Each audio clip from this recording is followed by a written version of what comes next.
इस वीडियो में मैं आपकी तरह बातें और सख्त रवैयों के बारे में मैं बात करूँगी, जिसकी वजह से हम यानी डिसेबल्ड पीपल इस माशरे में अपने आप को कमतर महसूस करते हैं।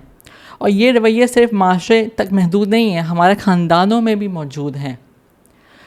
Sometimes it feels like emotional abuse and it's actually emotional abuse, but हम इन abuses को नज़रअंदाज कर देते हैं। ये तो नहीं है, ये तो इमोशनल अब्यूज़ नहीं है।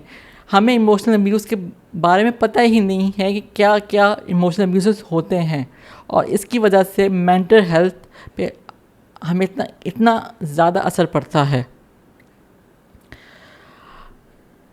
हमारी डिसेबिलिटी को छुपाया जाता है कि लोग क्या कहेंगे। कहीं ऐसा भी देखा गया है मेरे बचपन में कि लोग कहते हैं जो बेचारे के घर में डिसेबल या माजूर या बेटा या बेटी पैदा हो गई, कोई गुनाह किया होगा इसके माँ बाप ने। ये मैंने बचपन में कई दफ़ा सुना है। बहुत ही अजीब नज़रों से हमें देखा जाता था और बहुत ये पेनफुल था मेरे लिए ये एक्सपीरियंस करना भी, और आपसे अभी मैं जो शेयर कर रही हूँ वो भी। यही वो रवैये हैं जिनकी वजह से हम इंक्लूसिव एनवायरनमेंट का हिस्सा नहीं बन पाते, और हमारे जो पॉलिसी मेकर्स हैं या मीडिया वाले लोग सिर्फ इसी बात पे फोकस रखते हैं कि हमें किस टर्म से बुलाया जाए। कहीं अगर हम ऐसा कोई वर्ड ना बोल दें इनके लिए जो इनके लिए हर्टफुल हो, तो यही मैं आपकी मुश्किल आसान कर देती हूँ। Number one is handicap. Handicap is very offensive word for us, and it's not even internationally acceptable. अब आ जाते हैं दूसरा और वर्ड्स की तरफ, जो आजकल बहुत ज़्यादा मीडिया में भी और पॉलिसी मेकर्स जो हैं हमारे गवर्नमेंट में, वो हमें उन वर्ड्स से बुलाते हैं, like special person, differently abled, specially abled.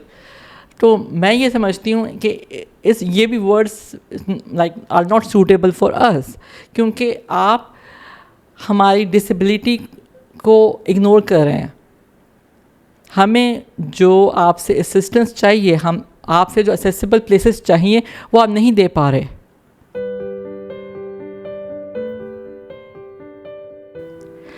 और मैं आपसे सिर्फ इतना ही कहूँगी कि आप हमें डिसेबल पर्सन ही कहें, डिसेबल पीपल या पर्सन विद डिसेबिलिटी या people with disability is fine. these terms are widely acceptable. इसमें कोई बुराई नहीं है हमें डिसेबल कहना। बुराई तब आती है जब आपकी हार्श टोन होती है, जब आप उसमें सिंपैथी दिखाते हैं या बेचारापन हमें जाहिर करते हैं, हमें कमतर दिखाते हैं, तब ये वर्ड ऑफेंसिव हो जाता है। आप सिंपली कहें, do you have any disability? For me, I own my disability. बहुत से लोग मे बी अपनी डिसेबिलिटी को ना भी ओन करें, वो नहीं होता कि क्योंकि हमारे सोसाइटी का जो रवैया है उसकी वजह से वो अपने आप को कमतर महसूस करते हैं। बट मैं इस फेज से गुजर चुकी हूँ, I can understand it. But for me, I own my disability and I take pride the way I am. I have no shame to tell anyone that I am cerebral palsy woman and I am also epileptic. I do not hesitate to ask for any assistance. This is my right.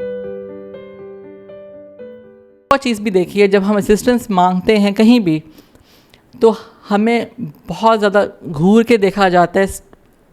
तो please avoid steering. हमें ऊपर से नीचे, नीचे से ऊपर, left to right, right to left, हमें अक्सर देखा जाता है कि बस पूरा स्कैन किया जाता है कि कहीं डिसेबिलिटी कहाँ पे है, क्या चीज़ अलग है हमारे जिस्म में। हाँ, ये प्लीज़, इससे ये बहुत पेनफुल होता है, ये बहुत ऑफेंसिव है इस तरह से आप लोगों को देखते हैं। I want to clear that ये सिर्फ औरतों के लिए एक पेनफुल नहीं है, उतना मर्दों के लिए भी है पेनफुल, क्योंकि डिसेबिलिटी किसी को भी हो सकती है। It's not like disability depends on like आप gender.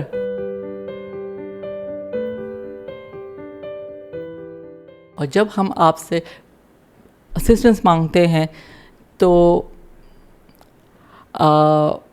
Please respect our personal spaces. Don't ask questions about our disability. Is sometimes very hurtful. आपको नहीं पता कि दूसरा बंदा किस फेज से गुज़र रहा है, आप उसे सिंपैथी दे रहे हैं और उसको बहुत छोटा महसूस करवा रहे हैं। और ये बहुत बुरा लगता है कि अल्लाह आपके नसीब अच्छे करे, अल्लाह आपकी शादी करवाए, आपके बच्चे पैदा हों, आप तो बहुत खूबसूरत हैं। मतलब लाइक प्लीज़, हमें आपकी वैलिडेशन की ज़रूरत नहीं है कि हम कितने खूबसूरत हैं, हमारा नसीब अच्छा है कि नहीं है।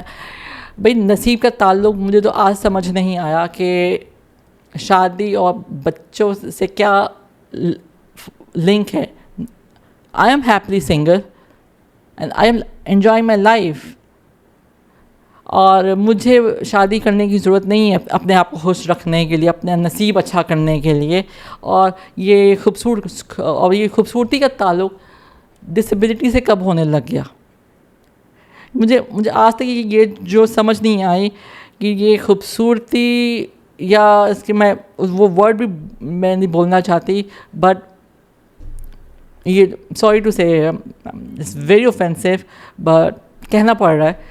जो आप कहते हैं कि आप खूबसूरती और बदसूरती में कैसे कंपैरिजन कर सकते हैं, कौन खूबसूरत है, कौन खूबसूरत नहीं है, इसमें डिसेबिलिटी कहाँ से आ जाती है? ये हमारा जो ऑब्सेशन है ना, काला रंग, गोरा रंग, इससे बाहर निकलें। अल्लाह ने हमें ऐसा बनाया है, और जैसे मैंने पहले भी कहा कि I am happy the way I am, I take pride.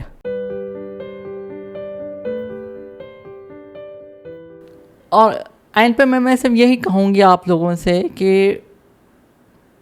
We need accessible places, we need assistance at public places, चाहे वो एयरपोर्ट हो, रेस्टोरेंट्स हो, शॉपिंग मॉल्स हो, कॉन्सर्ट्स हो, और काफ़ी और जितनी जो भी पब्लिक गैदरिंग्स हैं, बहुत सी ऐसी भी जगहें हैं जहाँ पे मैंने देखा है जहाँ पे एक्सेसिबल वॉशरूम गलत बने हुए हैं, वहाँ पे व्हील चेयर आ ही नहीं सकती, एंटर ही नहीं हो सकती। और अगर खुदा ना खास्ता कोई इमरजेंसी हो जाए कि आप किसको बुलाएं? आप हमें डिपेंडेंट बनाना चाह रहे हैं कि आप अगर आपके साथ कोई अटेंडेंट होगा तभी आप सेफ़ हैं। हमें ना अपने आप को इंडिपेंडेंट बनाना है। ये पॉलिसी मेकर्स का और गवर्नमेंट का